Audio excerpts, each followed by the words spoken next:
Hey everybody, welcome back to another episode of Dental Momentum powered by Duckett Ladd, Dental CPAs and Advisors. Jared Duckett back at you with another video to help you get better. And guys, continuing on the production theme, right? Go listen to the last video, say it every time. But the last deal I wanted you guys to look at is what is the makeup, right, of the production that's going into that spigot, okay? We talked about how, it's split between hygiene and doctor production. And then typically in a high-performing GP practice, 28 to 33% of that production is going to come from the hygiene department, okay? And now the question is, I'm going to dive in today a little bit, is what if it's not, okay? What if it's, I think the average give or take in a GP practice is probably around 18%, give or take. Dr. Michael Abernathy says that all the time.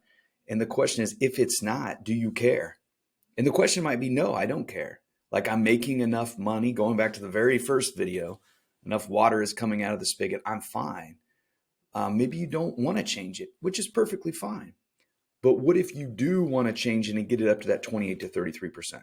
That's what I want to dive into today. Okay, and what I want to talk about today is what is the makeup of your hygiene department, okay? And then how much are they producing? All right, so what is the makeup? What I mean is typically in a good hygiene department that's producing those numbers, 28 to 33, you have 2 full-time hygienists per doctor, okay? And you might be thinking, well, I'm a 1-doctor practice, but only work 3 days a week. How can I have 2 full-time hygienists? So take that one more step further. You need to have 2 times the number of hygiene hours per doctor hours. Does that make sense? So if you're working 1 doctor, 3 days a week, let's say that's comfortable for them, that's what they want, then you need to have twice as many. Let's say it's an 8-hour day, right? So it's 24 hours of doctor production. You need to have twice that for hygiene. So it'd be 48 hours a week. Divide that by 2, maybe you have 2 hygienists working 24 hours a week, whatever that is. Does that make sense? So typically 2 full-time hygienists per doctor, and then 2 times the number of doctor hours on the hygiene hours, if that makes sense. So that's kind of the makeup. And then number 2, what I want to go into is how much are they producing, the hygienist, right? If it's low, probably need a little more production there. So how much are they producing? And dive into this metric real fast. And we're going to get into what you're paying your hygienist and everything later on down the road here. But I want to look at 2 things. One, they need to be producing the hygienist a third or 3 times, if you will, of what they're getting paid. Okay, later down the road, we're going to dive deep into that calculation, but just high level. They need to be producing 3 times what they're getting paid. And you might be like, well, I pay them hourly, commission-based, that sort of thing.